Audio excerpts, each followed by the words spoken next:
Welcome to my garden here, July 4th weekend, 2021. We did a video a few weeks ago, and things were just starting out, but now everything seems to be all set up here, and things are in bloom, and we just don't have any fruit yet, but I wanted to do a video anyways.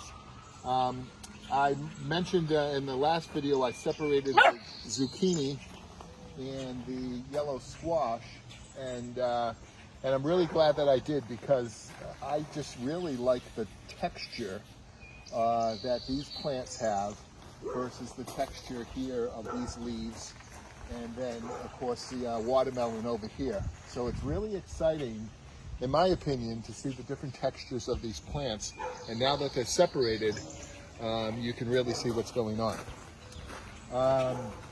A lot of these blossoms have, produced some fruit. There's a couple of zucchini here, and I wanted to take a look here at these zucchini. Those are coming along rather nicely.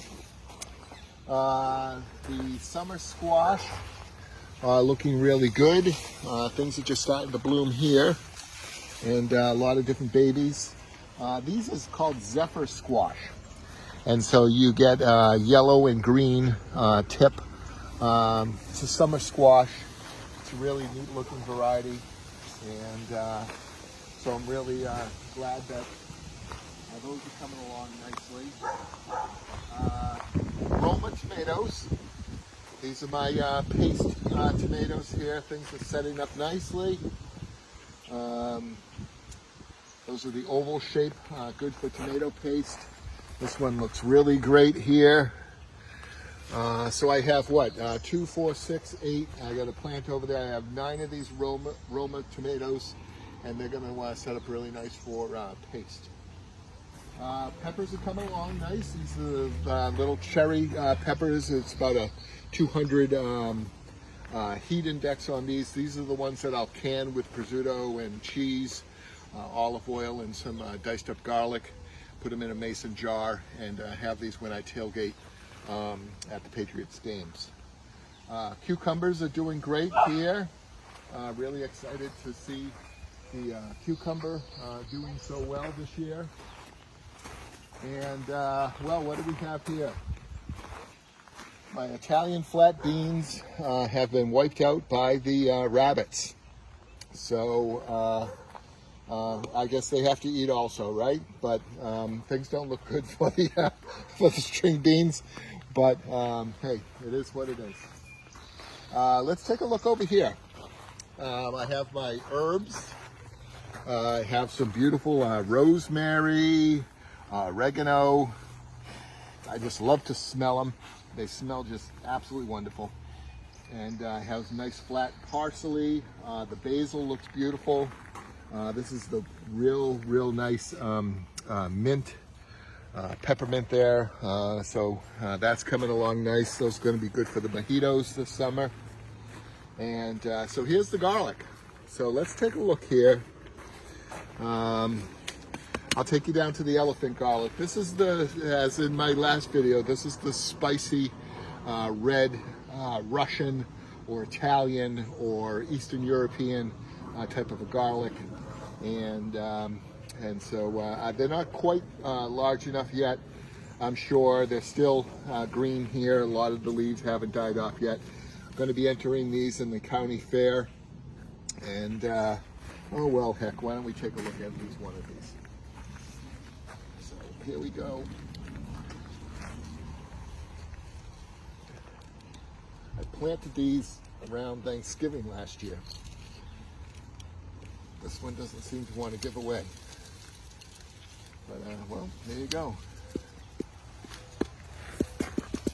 Not a bad looking garlic there. But they do still need a little bit more time to get a little bit larger. These are the different tomatoes. I have a stick here. You know, these are the big boys, the beef steaks, different tomatoes. Again, I talked about these watermelons before. These need a lot of heat, high temperatures. That's why they're grown in the south, where the temperatures are 90 degrees or so, even in the month of May, and they need a lot of heat to produce a good fruit. So this is why I have the earlier watermelon that produce a smaller soccer ball size fruit. Well, the potatoes, these are my potatoes here. I took the compost of last year. I dug out this area and I put in the seed potatoes, and then kept on covering up those seed potatoes with dirt as these were growing until the entire area was filled up. And looks like I'm going to get quite the crop here of potatoes come fall, and I certainly hope so. I hope it's not from too much nitrogen and all I have is top growth and then not enough bottom growth, but nevertheless, I'm excited about my potatoes this year. Rabbits have had a little bit of fun with the kale, but the Swiss chard, they're not touching the Swiss chard, and I'll be entering this in the county fair.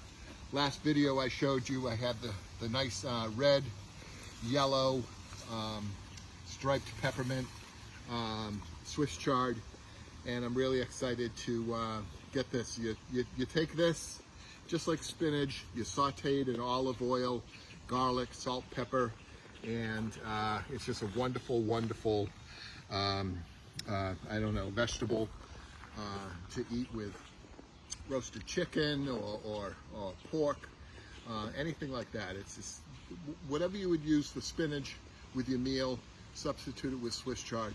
It's a great, great alternative.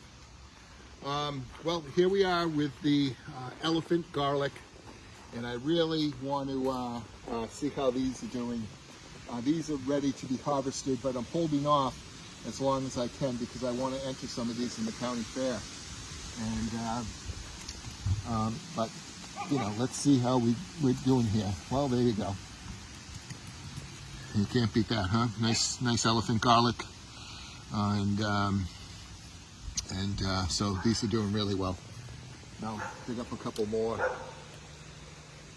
just to get these away from the kale, so the kale can take off a little bit.